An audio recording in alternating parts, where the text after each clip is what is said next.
ओ खई के पान बनारस वाला। खाने के मामले में आपकी पसंद चाहे जो भी हो, उत्तर प्रदेश में आपके स्वाद के लिए कुछ न कुछ जरूर है।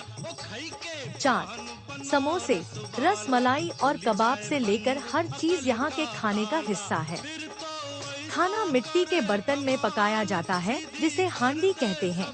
हांडी में खाना 3 दिनों तक चटकती आग के नीचे पकाया जाता है। हालांकि यह खाना पकाने का एक लंबा चौड़ा तरीका हो सकता है, लेकिन खाना बेहद स्वादिष्ट होता है और इंतजार के लायक होता है।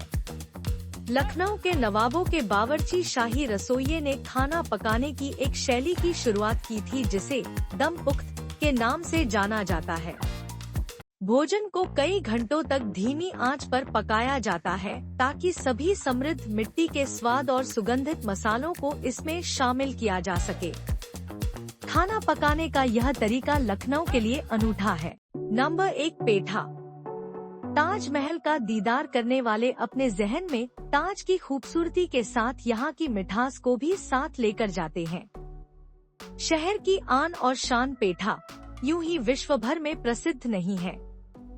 बिना स्वाद के एक फल में विभिन्न फ्लेवर्स का जायका मिलाकर दिया गया रूप पेठे की विशेषता और स्वाद दोनों को दिन प्रतिदिन बढ़ा रहा है। इसे पसंद करने वालों ने आगरा की इस मिठाई को ग्लोबल मिठाई बना दिया है। विशेषकर गर्मियों में आगरा के पेठे की डिमांड बढ़ जाती है, क्योंकि पेठा न सिर्फ मिठाई बल्कि सेहत के लिए भी गुणकारी है। चिकित्सकों के अनुसार पेठा मिठाई पेट के लिए लाभकारी है। यदि भाईजन के बाद पेठे का पीस खाया जाए तो खाना जल्दी पचता है। यदि एसिडिटी की समस्या से पीड़ित है तो फ्रीज में रखे पेठे की ठंडक आपको आराम देगी। कभी खांड और केवड़े का स्वाद लिए पेठा आज 60 से भी अधिक फ्लेवर्स के कारण मिठाइयों को भी पीछे छोड़ रहा है। ग्लोबल मार्केट में बड़ी पेठे की डिमांड के चलते आज करीब पेठे का दैनिक कारोबार 2 करोड़ रुपए से अधिक पहुंच चुका है। नंबर 2, रसमलाई। बहुत से लोग नहीं जानते होंगे, लेकिन यह स्वादिष्ट मिठाई पहली बार एक विज्ञान प्रयोग के हिस्से के रूप में कोलकाता में बनाई गई थी। रिपोर्ट्स की माने तो कोलकाता की सबसे प्रसिद्ध मिठाई की दुकान केसी दास के पोते शारदा चरण के मुताबिक रसमलाई को पहली बार एक प्रयोग के रूप में बनाया गया था। वह एक शोध सहायक थे और इस दौरान उन्होंने रिवर्स ऑस्मोसिस प्रक्रिया के बारे में पढ़ा।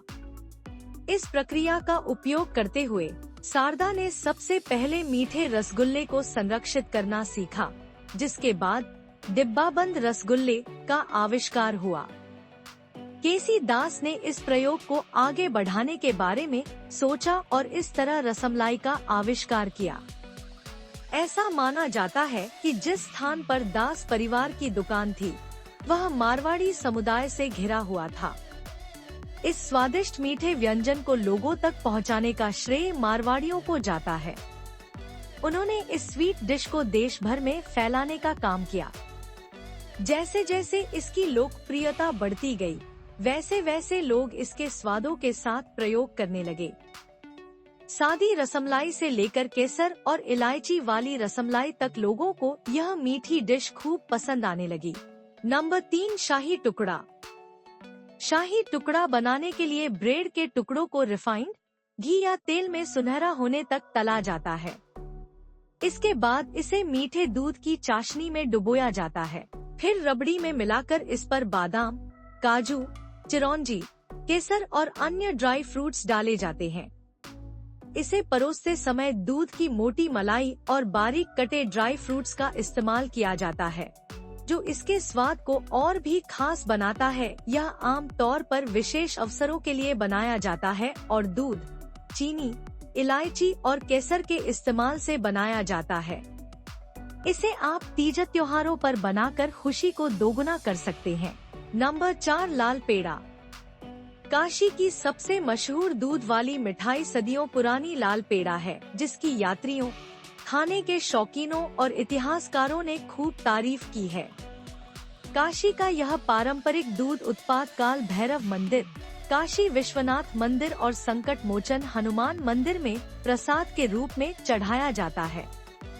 पुराने दिनों में गाजीपुर और वाराणसी जिलों और आसपास के इलाकों में दूध की प्रचुरता से मिठाई बनाने वालों को भैंस और गाय का समृद्ध दूध और उत्कृष्ट गुणवत्ता वाला खोआ प्राप्त करने में मदद मिलती थी। दरअसल स्थानीय लोगों का कहना है कि इस क्लासिक मिठाई की तैयारी में इस्तेमाल किया जाने वाला विशेष दानेदार खोआ, जिसे दानेदार खोआ के नाम से भी जाना जाता है, वास्तव में इसे देश भर में बनने वाले पेड़ों से अलग करता है। नंबर 5 बाटी चोखा। रोम में हो तो रोमनो जैसा करो। सदियों पुरानी कहावत के अनुसार वाराणसी में पारंपरिक बाटी चोखा का स्वाद लेना जरूरी है। यकीनन वाराणसी का सबसे मशहूर और पारंपरिक भोजन के लिए पसंदीदा रेस्टोरेंट बाटी चोखा ने वाराणसी में पूर्वी उत्तर प्रदेश के जायके का आनंद लेने के लिए सबसे ज्यादा अनुशंसित जगह का दर्जा हासिल कर लिया है। बाटी चोखा भोजपुरी व्यंजनों का प्रमुख व्यंजन है, जो मुख्य रूप से पूर्वी उत्तर प्रदेश और पश्चिमी बिहार के व्यंजनों का प्रतिनिधित्व करता है। बाटी गेहूं के आटे से बनाई जाती है और लकड़ी या कोयले से बनी खुली आग पर पकाई जाती है और अक्सर इसे गाय के गोबर से पकाया जाता है, जो खाना पकाने की एक अनूठी विधि है, जो इसे एक अलग धुएं जैसा स्वाद प्रदान करती है। नंबर 6 टुंडे कबाब। कहा जाता है लखनऊ आने वाला वो हर शख्स जो नॉनवेज का शौकीन है, पता पूछते पूछते अकबरी गेट की इस दुकान पर एक बार जरूर पहुंचता है। अपनी शुरुआत के बाद यह दुकान बुधवार को पहली बार बंद रही। वजह थी बड़े भैंस के गोश्त की सप्लाई न होना। गुरुवार को दुकान खुली तो टुंडे कबाब के दीवानों की भीड़ यहाँ टूट पड़ी, यह जानने के लिए कि सब खैरियत तो है ना। टुंडे कबाब की दुकान बंद होने की खबर देश भर की मीडिया में भी चर्चा में रही। लोग हैरत में थे कि एक पकवान की दुकान बंद होने की खबर मीडिया में भी इतनी चर्चा पा गई। असल में ये असर उस स्वाद का था जिसके सामने देश भर के बड़े बड़े खानसामे और 5 स्टार होटलों के पकवान भी फीके हैं। आइए हम आपको रूबरू कराते हैं लखनऊ के उन टुंडे कबाब से जो एक दिन में ही खबरों की सुर्खियां बन गए। कैसे पड़ा टुंडे कबाब का नाम? हाजी जी के इन कबाबों की शोहरत इतनी तेजी से फैली कि पूरे शहर भर के लोग यहाँ कबाबों का स्वाद लेने आने लगे। इस शोहरत का ही असर था कि जल्द ही इन कबाबों को अवध के शाही कबाब का दर्जा मिल गया। इन कबाबों के टुंडे नाम पड़ने के पीछे भी दिलचस्प किस्सा है। असल में टुंडे उसे कहा जाता है जिसका हाथ न हो। रईस अहमद के वालिद हाजी मुराद अली पतंग उड़ाने के बहुत शौकीन थे। एक बार पतंग के चक्कर में उनका हाथ टूट गया, जिसे बाद में काटना पड़ा। पतंग का शौक गया तो मुराद अली पिता के साथ दुकान पर ही बैठने लगे।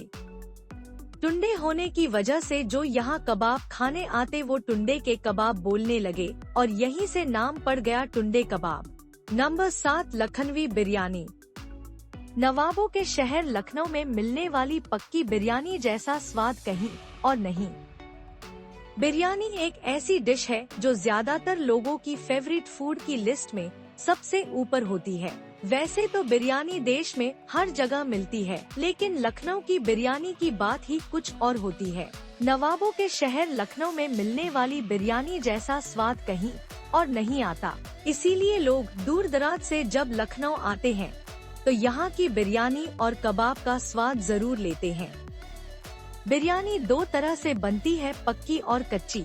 कच्ची बिरयानी में चावल और मीट को साथ में पकाया जाता है, जबकि पक्की बिरयानी में दोनों को अलग अलग पकाकर साथ में स्टीम किया जाता है। बॉम्बे बिरयानी, हैदराबादी बिरयानी ये कच्ची बिरयानी के रूप हैं। लखनऊ की रॉयल अवधी स्टाइल में बनी बिरयानी के स्वाद की बात ही अलग होती है। इसमें मीट का पानी ग्रेवी में डाला जाता है, इससे फ्लेवर और बढ़ते हैं और मीट सॉफ्ट बनता है। नंबर 8 चाट। यूपी के कई शहरों में खाने पीने की लाजवाब चीजें मिलती हैं। इनका स्वाद बहुत हटकर होता है। आजमगढ़ में एक ऐसी चाट मिलती है जो अपने आप में बेहद यूनिक है। इसे खाने के लिए लोगों की लंबी कतारें लगती हैं। स्वाद में अनोखी होने के कारण लोग इसे बेहद पसंद करते हैं। हालांकि इस चाट को बनाने का तरीका बिल्कुल आम चाट जैसा ही है, लेकिन इसमें इस्तेमाल होने वाले मसाले इसके टेस्ट को यूनिक बनाते हैं। जिले के पांडे बाजार मार्केट में लगने वाले चाट के स्टॉल पर लोग नंबर लगाकर अपनी बारी आने का इंतजार करते हैं। यह चाट स्वाद में तीखे के साथ साथ खट्टे का भी एहसास देती है, जो इसे बेहद खास बनाता है। अपने इसी स्वाद के कारण यह आजमगढ़ की सबसे स्वादिष्ट चाट में से एक है। इस चाट को बनाने वाले अशोक बताते हैं कि वे इसमें खास मसाले का उपयोग करते हैं, जिसे वे अपने हाथों से तैयार करते हैं।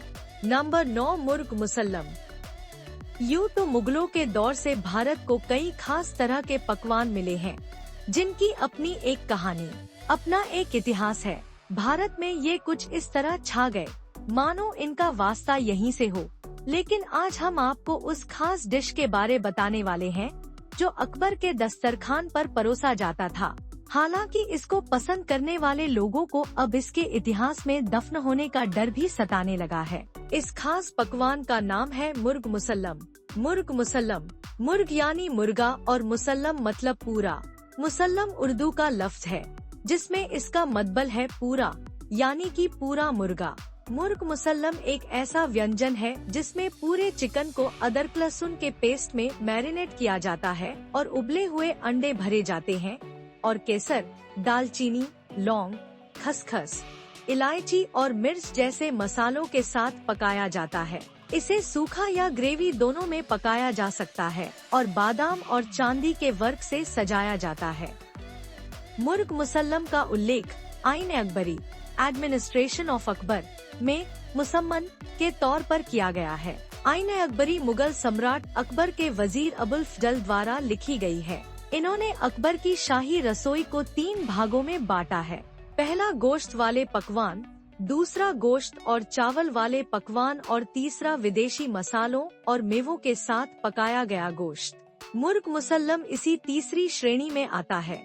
नंबर 10 बनारसी पान। बनारस के पान के बारे में आपने सुना होगा, मगर क्या आप जानते हैं कि पुराणों में बनारसी पान जिक्र किया गया है। बनारस के पान, बनारसी पान का इतिहास काशी जितना ही पुराना है। बनारस का पान पूरी दुनिया में अपने अलग स्वाद के लिए मशहूर है। यहाँ पर पान की खेती तो नहीं होती है, मगर फिर भी बनारसी पान की अपनी अलग पहचान है। आज भी यहाँ पान खुशी और मेजबानी की निशानी माना जाता है। पान का जिक्र पुराणों में भी मिलता है। मौजूदा समय में बनारसी पान दुनिया भर में अपने स्वाद के लोकप्रिय है। आइए जानते हैं यूपी के बनारसी पान की दिलचस्प कहानी क्या है। बनारस का पान कोई नया नहीं है, बल्कि यह काशी जितना ही प्राचीन है। काशी को भगवान शिव की नगरी मानी जाती है। मान्यता है कि बनारस का पान भोलेनाथ को अति प्रिय है। ऐसा माना जाता है पान का पहला बीज भगवान शिव और माता पार्वती ने हिमालय के एक पहाड़ पर बोया था। इसी वजह से पान के पत्ते को पवित्र पत्ते के रूप में पहचान मिली। आज भी सभी धार्मिक रस्मों में पान के पत्ते का इस्तेमाल होता है। पान बहुत सार औषधि गुणों से भरा हुआ है। आयुर्वेद के जनक धन्वंतरी ने भी पान की खूबियों का वर्णन किया है। उन्होंने लिखा है, पान खाने से पाचन शक्ति दुरुस्त होती है। प्राचीन चिकित्सा शास्त्री सुश्रुत का मानना है कि पान गले को साफ रखता है, जिसके चलते मुंह से दुर्गंध नहीं आती है। बनारसी सादा पान में जर्दा इस्तेमाल नहीं किया जाता, बल्कि यह सादा और स्वादिष्ट होता है। बनारसी मीठा पान सबसे ज्यादा खाया जाता है।